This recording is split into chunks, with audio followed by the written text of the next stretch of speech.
Les troubles mentaux mis en lumière dans ces vidéos touchent également votre famille, vos amis ou vos proches en général. Apprenez à les repérer. Reconstruisons la famille africaine au sens large. Bonne écoute. BLAF 110, Africains, Africaines, Afrodescendants, Afrodescendantes. Bonjour, comment allez-vous? J'espère que vous vous portez comme un charme, parce que moi je vais bien. J'espère que vous êtes au top. J'espère que vous brillez de mille feux. En tout cas, c'est ce que je vous souhaite.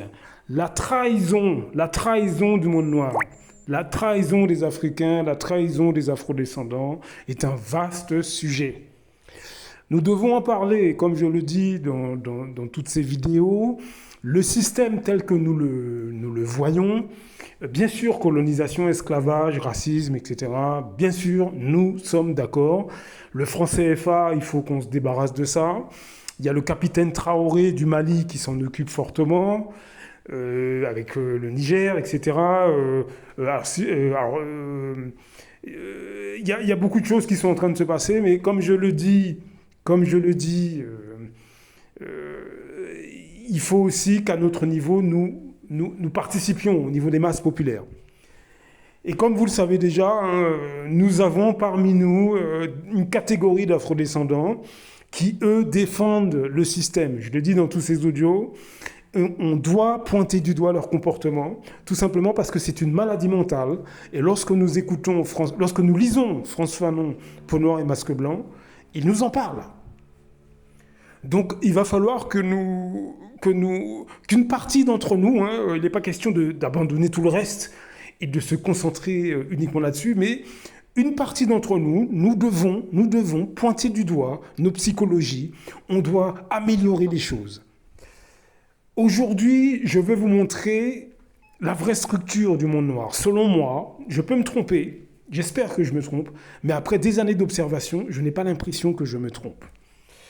Nous allons voir en réalité le monde noir dans plusieurs domaines, comment la structure du monde noir en réalité, ce qu'elle est.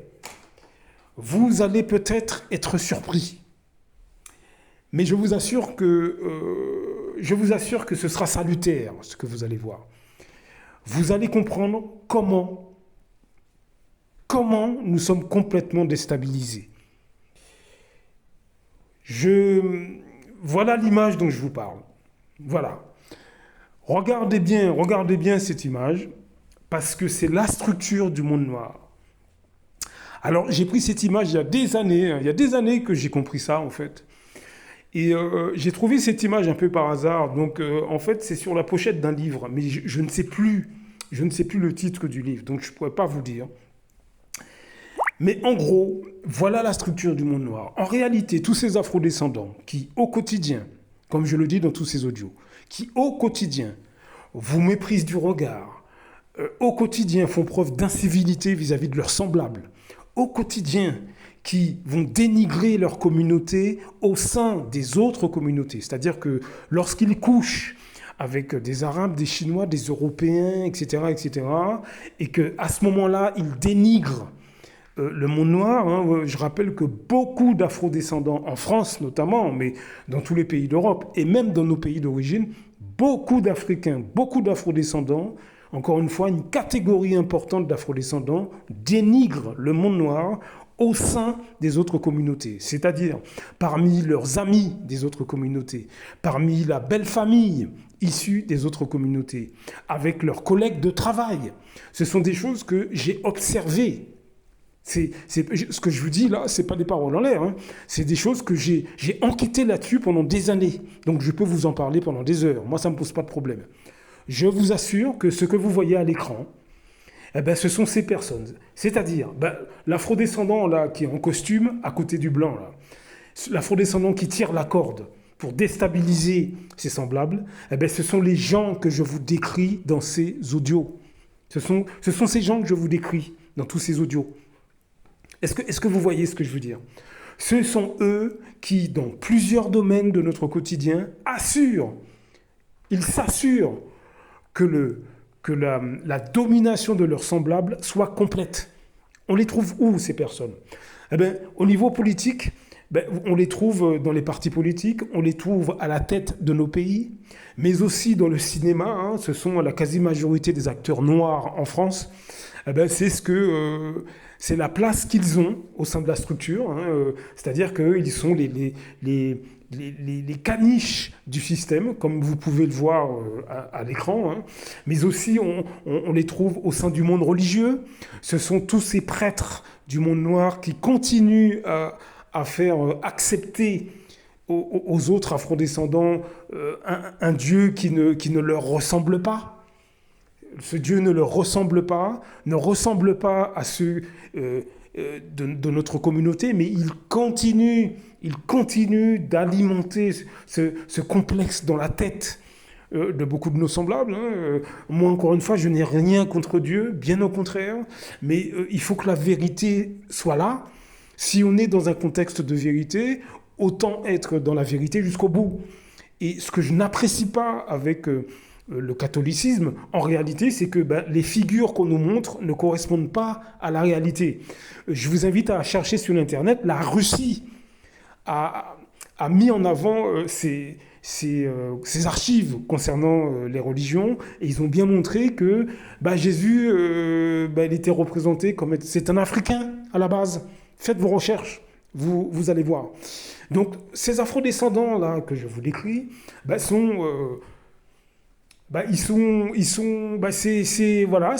c'est l'afrodescendant en costume là qui est en train de faire la misère à l'ensemble de ses semblables. Il est à côté du blanc, le blanc qui a les bras croisés, qui le regarde comme un esclave. Et lui, il y va de bon cœur avec son costard cravate. Ce sont beaucoup de nos journalistes, que ce soit en France ou dans nos pays d'origine. Beaucoup de gens. Et aussi des gens au sein de votre famille. Ce sont ceux qui vont vous combattre pour un terrain, une maison, un petit peu d'argent. Ce sont ceux qui vont empoisonner leurs semblables par jalousie, la méchanceté, la compétition. En bref, tous ces gens qui agressent leurs semblables pour des raisons diverses et variées, souvent des raisons qui ne sont absolument pas valables, en fait, dans cette image, ils sont représentés par l'afrodescendant qui, lui, fait la misère là, à ses semblables. L'afrodescendant en costume. Voilà. Donc, gardez ça en tête dans votre quotidien. Alors, il n'est pas question de dire que tout le monde est comme ça. Ce n'est pas ce que je suis en train de vous dire. Hein. Je ne suis pas en train de vous dire que tout le monde est comme ça. Non. Je vous dis simplement que, malheureusement, la catégorie de personnes que je décris dans toutes ces vidéos, est symbolisée par cet afrodescendant en costume cravate là, qui est en train d'obéir finalement au système. Ça, nous devons vraiment l'intégrer. Et ça, c'est dans tous les aspects de notre quotidien. Comme je viens de l'expliquer, la religion, les médias, la politique, le sport, etc. Ces afrodescendants-là qui ne remettent rien en question, et qui en profitent pour eux-mêmes, ils sont représentés par cet afrodescendant-là que vous voyez. Donc ça, il faut vraiment que vous l'intégriez. Donc qu'est-ce que ça veut dire? Ça veut dire qu'en réalité, comme je vous le dis à chaque fois, hein, nous n'avons pas que le système comme problème. Nous avons ceux qui participent au système. Est-ce que vous comprenez? Parce que je vais vous dire quelque chose. Il y a un film qui s'appelle « Les animaux de la ferme ». Je crois que c'est de George Orwell. C'est une histoire, en fait, qui est assez intéressante. En fait, ce sont des animaux qui se rebellent contre le fermier. Et les animaux, finalement, finissent par se faire la guerre entre eux. Imaginons que le système demain occidental il s'écroule, mais vous allez voir que d'autres afrodescendants vont refaire exactement le même système. Qui ils sont? Ce sont les afrodescendants que je vous décris dans ces audios, dans ces vidéos. Ce sont eux, c'est cette catégorie de personnes qui est sur toute l'échelle sociale, qui existe depuis des générations. Alors je dis pas que c'est uniquement eux le problème. Non, c'est pas ce que je dis. Non, je dis que ces milieux contribuent grandement à nos problèmes. Est-ce que vous comprenez ce que je vais vous dire? Ces milieux contribuent grandement à nos problèmes. C'est pour ça que je vous en parle. Donc, dites-vous bien que les problèmes que nous rencontrons sont très largement amplifiés à cause des afrodescendants que je vous décris dans tous ces audios. Et puis, il ne faut pas culpabiliser. C'est-à-dire que c'est très difficile d'imaginer qu'un afrodescendant a suffisamment de haine vis-à-vis de ses semblables pour en abuser au point de le calomnier au sein des autres communautés, au point de s'associer avec les autres communautés pour écraser sa communauté par haine. On a du mal à imaginer ça. Donc, ne culpabilisez pas. Est-ce que vous comprenez? Ne culpabilisez pas, hein, c'est pas de votre faute. Vous ne pouvez pas imaginer une demi-seconde qu'un frère, une sœur, un père, une mère, un cousin, une cousine est complètement anti-race noire. Je veux dire que ça dépasse l'imagination. Donc ne culpabilisez pas, vous ne saviez pas. Vous ne saviez pas. Parce que ces personnes trahissent leur race, communauté ou pays, et ils vous culpabilisent en vous faisant croire que c'est vous le problème. N'en croyez rien. N'en croyez rien. Ces afrodescendants sont des malades. Et encore une fois, Frantz Fanon, dans Peau noire et masque blanc, il l'explique. Ce sont des malades. Donc ne culpabilisez pas. Vous ne pouviez pas savoir. Vous ne pouviez pas vous douter que ce frère ou cette sœur, en réalité, ne vous aime pas. Racialement parlant, ne vous aime pas. Elle vous a volé de l'argent, il vous a trahi. Votre mère vous a fait les pires méchancetés. Votre père vous a abandonné. Vous ne pouviez pas savoir qu'une des composantes possibles, c'est la haine de sa race. Vous ne pouviez pas le savoir. C'est très difficile à imaginer. Donc ne culpabilisez pas, mes frères et sœurs. Ne culpabilisez pas. Maintenant qu'on a compris ce qui se passe, il faut qu'on change les choses. Et surtout, en parlant, on doit en parler. On doit pointer du doigt leur mentalité, publiquement, au sein de la communauté, au sein de nos pays. Est-ce que vous comprenez? On doit maintenant en parler. C'est ça votre première arme, c'est votre conscience. Vous êtes conscient maintenant du problème. C'est ça votre première arme. C'est une arme mentale. Maintenant, vous devez en parler. Pointer du doigt ce problème. On doit le faire en masse. Une partie des afrodescendants, on doit ensemble pointer du doigt ce problème mental. On doit alerter les psychologues, les psychiatres de la communauté et travailler avec eux pour trouver des solutions. Mais c'est une maladie mentale. Et ça, on doit en être convaincu. C'est vraiment important. Blaf!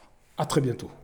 Beaucoup d'Africains se lèvent contre des autres Africains. C'est généralement à travers la corruption. L'Europe, l'Occident le sait. La meilleure façon de faire tomber un Africain qui se lève pour les intérêts des Africains, il faut aller corrompre ses amis ou ses compatriotes. C'est comme ça, c'est toujours à cause de l'argent. Celui qui a fait tomber son cara, il a fait beaucoup. C'est parce qu'il voulait être son cara à la place de son cara.